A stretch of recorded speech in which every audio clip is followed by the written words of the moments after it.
everyone, it's your friendly neighborhood, not so good but awesome tank, Boktai. Today I'm going to bring you a new video series called Dungeon Guides. Look, I'm going to be real, I'm going to try to take a deep dive into the dungeon mechanics and trial mechanics of Final Fantasy XIV, maybe give you a few pointers so you don't wind up becoming a floor tank.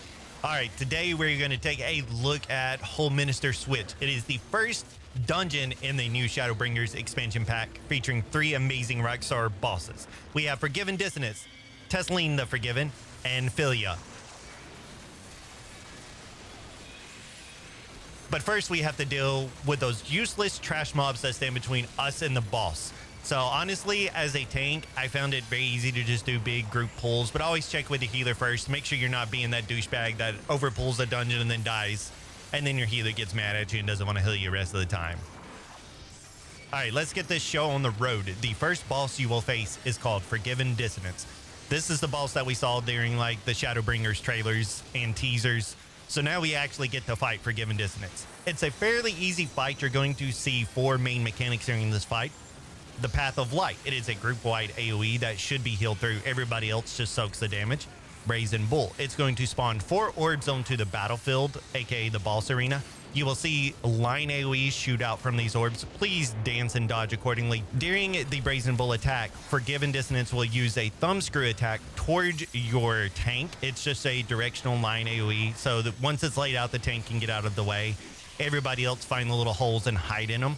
Also, Forgiven Dissonance likes to use the Wooden Horse large kilonal AoE type of attack during the Brazen Bull dance, so just make sure you're avoiding all those yellow lines on the ground.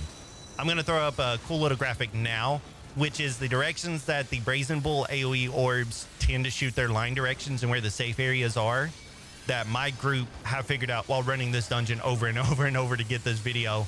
So hopefully this will help. And I've got both the forward and back horizontal lines and the vertical line for the Brazen Bull attack, showing you exactly where the safe areas are. Now on the vertical one, you do have a safe area to your left and to your right. Trust, it's not that hard. Once you've run through it once or twice and seen the mechanic, you can dance like the pro you are. We know you're a pro. I know you're a pro. I see you. Yeah, you're a pro.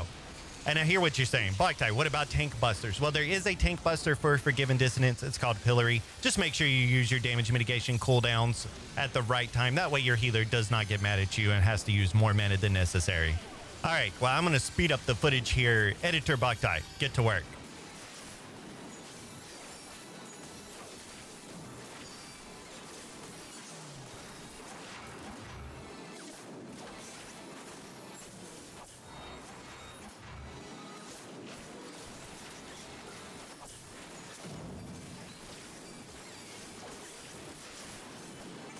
And there you go. You have beaten the first boss, Forgiven Dissonance, but you can't rest yet, Warriors of Light. You now have to face the second boss of the dungeon, Tesleen the Forgiven.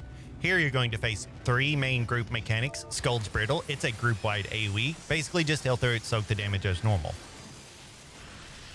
Fevered Flagellation. Yes, I know, that's a funny word. It's basically going to put a number above your head in a colored orb, 1, 2, 3, 4. Just kind of arrange yourself in a square. I'll put up a handy-dandy graphic right now to show you how my group likes to do the arrangement. So she jumps around and bounces from player to player, but minimizing damage. And finally, there is Exercise. It puts a stack marker on you. You know the mechanics by now, you guys. Stack, spread out, avoid the AoE white puddles. That's it for this boss fight. Oh, yeah. And there's the tank buster called the Tickler. Don't ask me why it's called the Tickler, but make sure you, again, damage mitigate so your healer's happy with your tank. Hey, Editor Boktai, do your thing. Speed up that footage.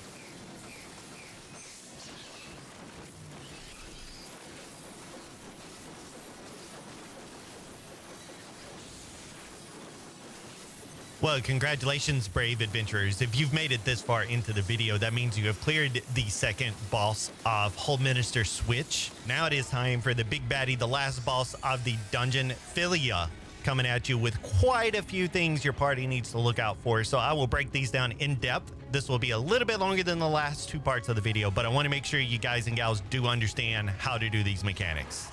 One of the 9 boss mechanics during this fight is the Tank Buster Head Crusher. Again, just use your damage mitigation skills properly, save your healer some mana and time. The Pendulum mechanic places a proximity marker on the tank's head. As the tank, just basically get out of the way of everybody else and make sure your DPS and healers run to the opposite side of the arena that you pull the boss to. That way they minimize the damage they take.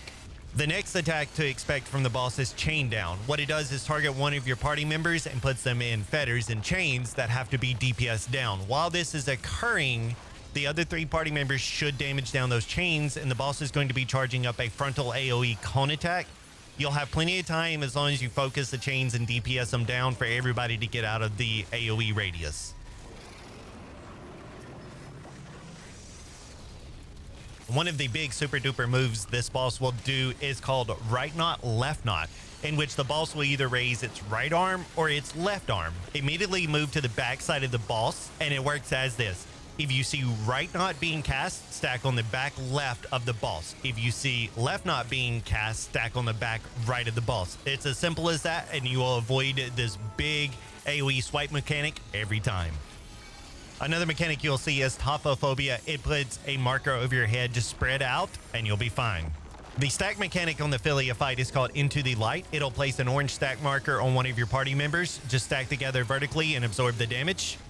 The final mechanic in the Philia fight is called Fierce Beating, in which rotating arrows will appear around the boss. We recommend stacking on the left mid side or the right mid side as you're going to do what we call the room dance.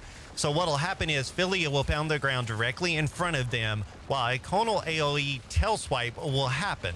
If you're stacked on the left or right mid side, you will have a perfect little gap to rotate the pizza slice around. And that is it. That is the Philia fight in a nutshell. Congratulations, Heroes of Light. You have now completed the Holminster Switch dungeon of Shadowbringers.